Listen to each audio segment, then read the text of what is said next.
Welcome back to SPED 738. In this module, we're going to take a look at students with intellectual disabilities.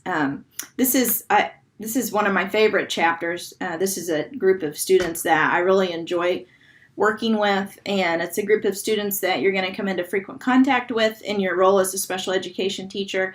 And so it's really important to have a good understanding of the characteristics of these students. How we determine the presence of an intellectual disability, and how can we include these students in the classroom, and kind of where are appropriate placements for them. So I was excited when I found this textbook to see that Rachel was highlighted in this chapter. You read about Rachel at the beginning of chapter 9, and at that time she was getting ready to go into high school, so she was in middle school. And I have the pleasure of knowing Rachel and her family. Her mom, Jawanda Mast, is a regional coordinator for the National Down Syndrome Guild and is a real advocate for individuals with Down syndrome. And she has advocated for them at the federal level within Congress, and has been a big part of getting some legislation passed that provides financial assistance and financial planning, which we'll take a look at in a little bit, for students with intellectual disabilities. So really active family in the disability community. Rachel just recently graduated with a high school diploma last May, which was exciting. Right now she's working at Olive Garden, but in January she starts attending a new program at Missouri State University in Springfield called Bear Power for individuals with intellectual disabilities. And this is a really growing area in special education, with universities developing programs for students with intellectual disabilities.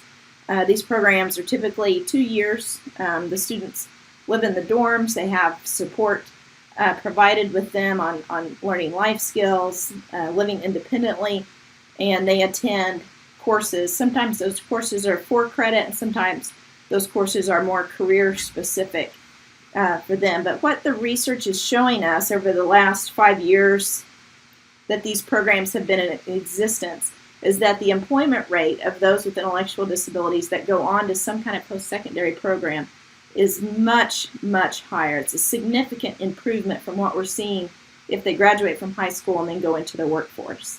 And so that's really exciting to see. You'll see some resources within the course materials called Think College, which is a website where parents can find different university programs for children with intellectual disabilities. Also talks about some funding options. Really good resource for your parents if you have students, middle school, high school, starting to talk about transition, what they're going to do. Within our area here, there are a number of programs. University of Kansas has one called ITS. JCC has had a long-standing program for individuals with intellectual disabilities, which is the Johnson County Community College.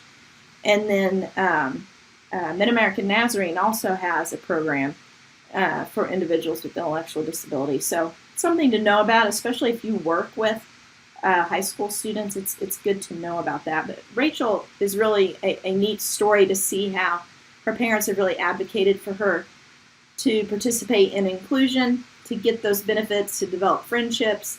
And there's some resources I want you to take a close look at. Her mom publishes a blog that's really good, just kind of sharing their story. And there's one on teachers that have made a difference in Rachel's life, which is, I think, really good just to see some stories about how you can really impact students' lives long term as an educator. And then there's one on how they made a decision about college and where she's going to go and what that's going to look like, which is kind of neat to have that picture in your mind, and helpful to see what these students can do post-high school. The other reason that intellectual disabilities is something that I'm particularly interested in is because I grew up with a brother with an intellectual disability. My brother Phil has an intellectual disability, and he is really a product of inclusion and high expectations. Phil is now 36. He's worked in the same job for 18 years now, just started his 18th at Walmart, and really feels like he has a purpose in his work. And he also has strong connections to his community because of his experience in inclusion.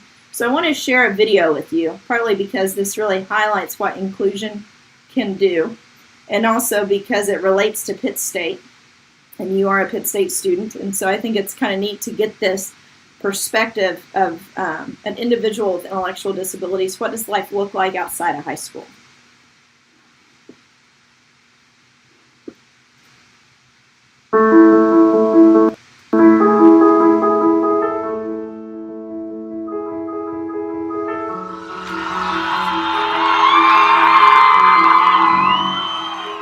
Being a fan is defined a number of ways. We can see it by the branded shirts people wear, or the costumes they display at any given event. At Pittsburgh State University, if you pay attention and look close, you'll see one particular fan whose unwavering loyalty is helping gorillas both on and off the field.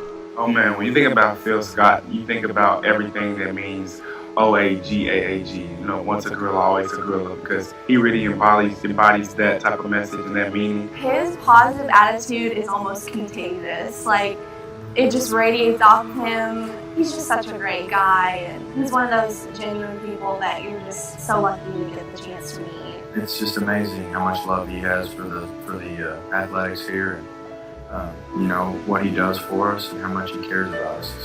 It's unreal. From the moment of Phil's birth, there were indications he would be a very special person, and as he transitioned from kindergarten into first grade, it became apparent he would need extra help to learn what his classmates were learning. Fortunately, along the path of his schooling, he encountered numerous special education and classroom teachers who came to love, assist, and challenge him. His is a story of overcoming limitations through the support of family, friends, teachers, and a community. Support that would turn those limitations into a remarkable life that's now an inspiration to others. That's the big thing about Phil. He doesn't care how you're doing. He doesn't care what's happening. You're a gorilla and he loves you, and he wants you to do well, and he wants to see you succeed. He's just so supportive, and we're lucky to have him. The bond that me and Phil have created over these past few years, it's just been amazing, and that's a friend that I will never, ever, ever forget. The son of Kathy and Dr. Stephen Scott, Phil has been a lifetime supporter of the gorillas. In a recent interview, both Phil and President Scott talked about Phil's passion not only as a fan, but as a friend to the entire student-athlete community. The kids tell me they get a lot of support from you. You know, I had a couple of athletes stop me just this last Saturday. They wanted to talk to me about, you know, what inspiration you brought to them, and how do you do that? Where's that come from, and how do they know that about you, that you care about it so much? It's just the passion that I have for Pitt State, and the gorillas, they support me so much, and I just give back. The university is just so great, and there's so much support that I receive from everyone. You may not know that Phil is actually an avid 5K runner. He trains and competes in several races each year. And because Phil inspires the student athletes, they in turn attend as many of his races as they can to inspire him. He's a fan, but more importantly, he's our friend. And he shows all of us what it truly means to have the heart of a gorilla.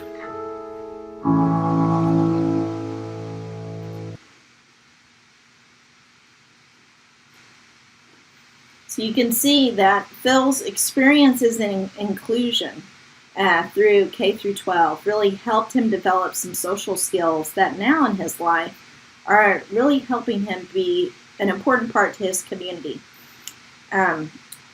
He was in inclusion, and really how this all started with him following athletics is because when he graduated from high school, several boys that he went to high school with ended up playing football for Pitt State, and so he had a friendship with them, and he started going to practice to watch them practice, and it really grew into a connection for him with most of the teams on campus. And it's really neat to see how he has that connection with them. He speaks to the teams. He's a motivational speaker for them. And, you know, Phil, when we look at the struggles that he had in school, school was really hard for him. Math was really hard for him. Writing was really hard for him.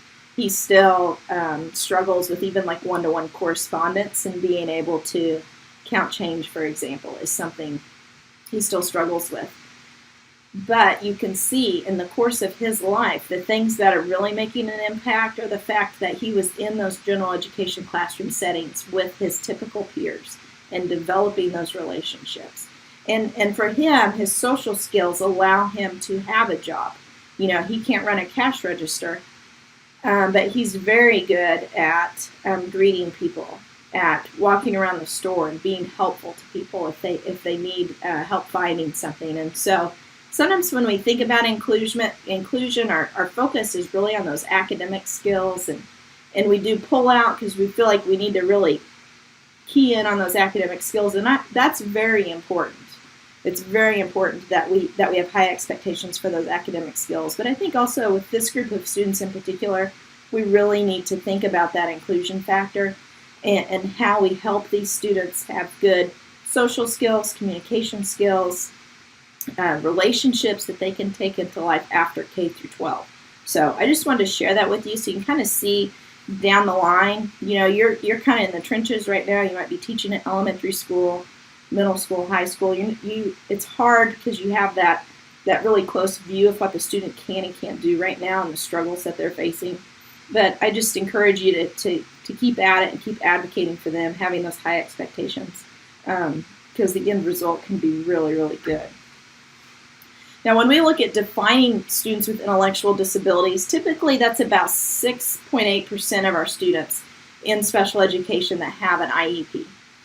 The previous term for students with intellectual disabilities was mental retardation. Now, in 2010, during the Obama administration, when they updated IDA, they changed that term to intellectual disabilities, which was, I think, a good change. I think the term mental retardation has a negative connotation to us. The R word, you know, is a movement of not using that word in our language, which I think is really good and positive.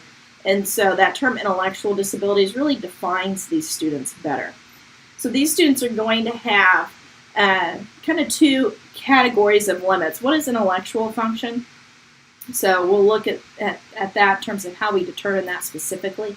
And then adaptive behavior. So those independent skills, those living skills, taking care of themselves, some delay in those adaptive behaviors. And then it's important that it originates before they are 18. So when we look at limitations in intellectual function, here we're looking at the bell curve of IQ scores. And this is one of the areas of disability where it's very specific on how we identify students. We do intellectual testing, IQ testing, and depending on where that student's IQ sits, identifies the level of severity of the intellectual function.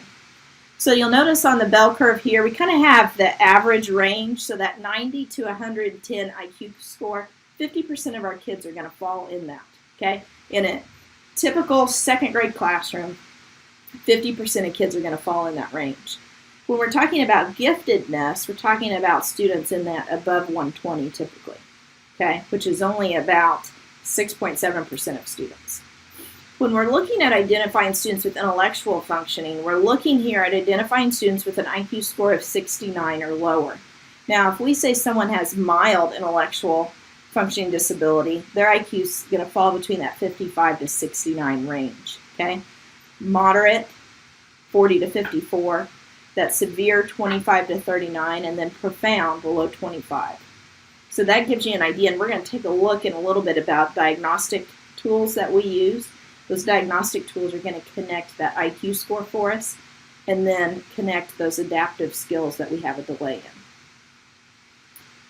Another area that students can really struggle with when they have an intellectual disability is memory. Now, sometimes they don't have difficulties in all three of these areas. They just may have one, like short-term memory may be a real struggle. Things that we did a few seconds ago, things that we did this morning that we worked on, they're going to have trouble remembering in the afternoon. Okay, and this is where it can really make academics a struggle, because as we learn new skills, they're really struggling to tap into where that's stored in the brain and remembering how to do that. And then long-term memory issues. So really remembering things that happened a year, 2 years ago, 3 years ago. Okay, being able to keep that stored and go back and retrieve it can be a challenge. And working memory also can really be a struggle. This is where Phil struggled with working memory, especially in math. So he had information about addition, right? He had learned how to do addition. That was in his head, but being able to tap into that and solve a problem was really hard for him, okay? He had retained that information, but then being able to apply it to his learning was a struggle. The other characteristic that we see is this concept of generalization. So if I do something in the school setting and I need to generalize that skill at home or in the community, I can struggle with that if I have an intellectual disability.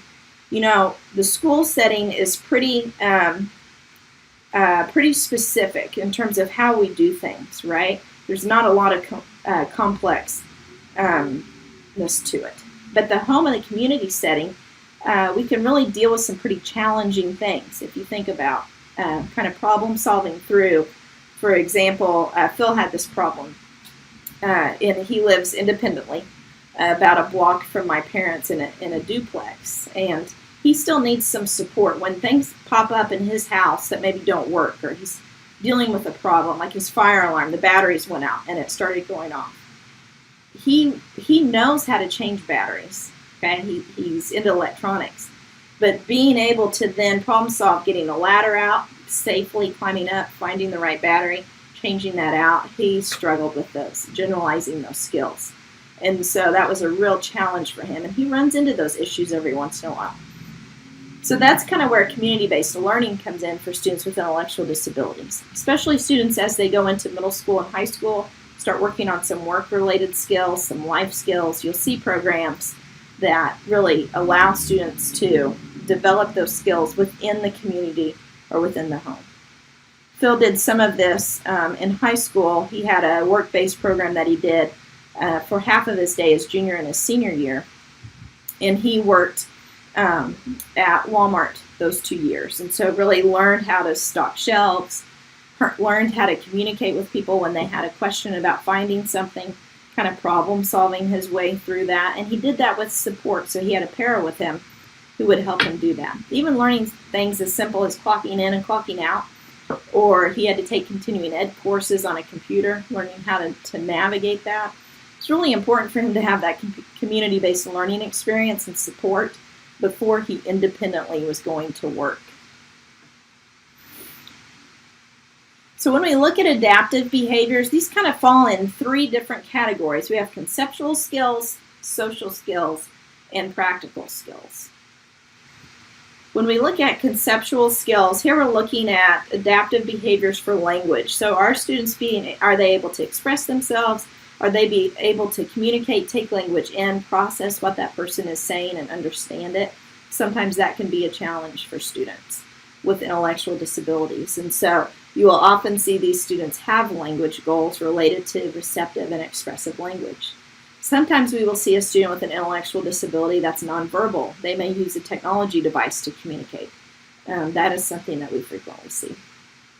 These students can also struggle with reading and writing. For Phil, he has mild cerebral palsy, and so writing is a real challenge for him. Even something as simple as filling out a check and understanding where everything goes on that check can be a challenge for him. So writing, can impact us in a variety of ways in the workplace as well as these students move on through K-12. And then reading, we know, is an important life skill, right? If you're going to have a job, if you're going to be able to navigate the community, to live on your own, to do all those things independently, we need to have an appropriate reading level. And so that is something that is definitely related to adaptive behaviors. Money concepts, this can be a challenge for our students with intellectual disabilities. Something as simple as counting money can be a really difficult challenge. Managing money, paying bills, understanding those concepts of money can be a challenge. This also can go a little bit with gullibility in terms of, if someone asks them for money, they may be more likely to give it to them, whether it's for a good cause or it's helping a friend out, or if it's someone trying to take advantage of them. We really have to learn those life skills of how to determine when it's appropriate to help someone and when it's not. Someone's just trying to take advantage. Also, just in terms of self-direction, being able to stay focused on a task, Understanding how to complete a task from beginning to end, being able to do that independently. That's an adaptive behavior that's really important just for life skills that these students need to have and that they can struggle with. When we look at social skills, these are all things that we can really learn in inclusion if you think about it. Having responsibility for their own work, having that example of peers who are being responsible, having an example of peers who have self-esteem, who believe in themselves, and really helping that student gain that self-esteem. And then rule following, so understanding what the rules are, being able to follow those rules. Those all fall under the social skills adaptive behaviors. And then finally, practical skills. And these are skills that you will see a lot of students with intellectual disabilities work on within the community setting in some way or another. So those daily living skills, how do I cook for myself, going to the grocery store, making a grocery list, doing laundry, those kinds of things. Phil is very much a schedule guy. You don't get him off his schedule. He knows when he's going to do things. Tuesday's laundry day. Doesn't matter what's happening on Tuesday, he's going to do his laundry. And he has learned how to do that independently, which is a great skill for him. But that's something that he had to have a lot of instruction in and practice with, supervised before he was ready to do that. Same with going to a grocery store, teaching him how to make a list of the foods that he needs. He's not able to drive, so how do you manage getting to the grocery store and getting home with your groceries? Those kinds of things are really good practical skills that he worked on. And then occupational skills. So these are simple, independent living life skills. So dressing themselves, being able to use the restroom by themselves, taking a bath by themselves, feeding themselves. Those are all occupational skills. Our daughter Josie is going through an assessment on adaptive behaviors because we're getting ready to put her on the developmental delay waiver system through the state of Kansas. And one of the things that they're looking at is her adaptive behaviors, how much assistance does she need in those areas. Well, Josie is tube fed, so she definitely has some occupational skills and needs assistance with feedings because she can't do those feedings on her own yet. She also has really low muscle tone, so she struggles to dress herself. She can do it in a pinch, but it's hard because she doesn't have the balance to stand up, bend over, and pull pants up. Something as simple as that is really hard for her. So when we do that assessment with her on those occupational skills, she's going to have a lot of independent skills that she struggles with that she can't do independently yet. Toileting is also still a struggle because of those physical limitations. So those are some kind of examples of occupational skills. And then safety skills. For example, with Phil, when that fire alarm goes off, does he know what to do? Does he leave his house? Is he safe? If someone comes to his door and knocks on his door that he doesn't know, does he answer the door? Having some of those safety skills. He rides his bike all over town. He's had some bike accidents. We've really talked to him about watching for cars and being careful about that. So those are really important adaptive behaviors that we evaluate during that adaptive assessment process for students with intellectual disabilities. This summer, Phil, he runs a lot, as the video said, and he was out running by himself, and he was actually hit by a car at an intersection. He was not hurt significantly, but it banged him up pretty good, and the car hit him, and then he fell to the ground, got up, and just kept running. Luckily, it was a student athlete who knew him that was in the accident. He got out of the car and said, "Hey, Phil, you've got to stop. You're hurt." But Phil processing that accident, what happened, being able to tell the police officer later, what happened. It was very confusing for him. He struggled to do that. And then being able to process at the hospital, doing a CT scan, and x-rays and all that, was a challenge for him just to process and understand how he needed to communicate and go through that experience. So that's all related to adaptive behaviors.